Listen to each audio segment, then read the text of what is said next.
Police reports describe a violent sexual assault at the City of Denver-owned shelter for the unhoused on Quebec, a hotel converted for people to get back on their feet.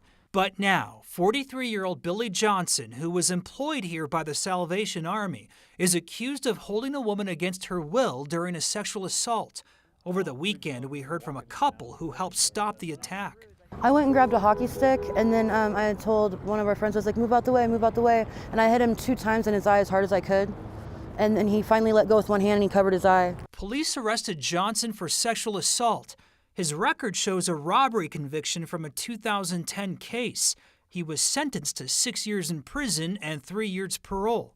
And then, while out on parole on that case, another felony conviction after he pleaded guilty to kidnapping in 2015.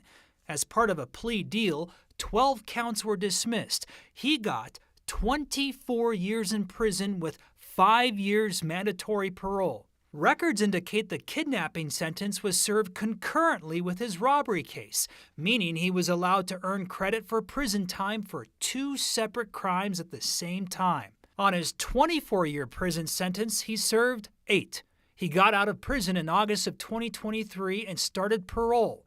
But for an unknown reason, somehow, the 5 years mandatory parole ended 15 months into it.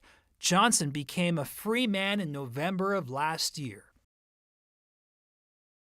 And at this hour, Johnson remains locked up in Denver's jail. He's due in court tomorrow on his first advisement. Live in the newsroom, Jeremy Hohola, 9 News.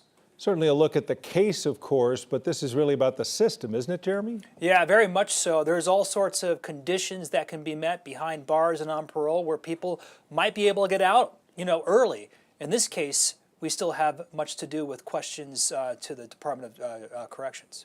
All right, Jeremy, thanks.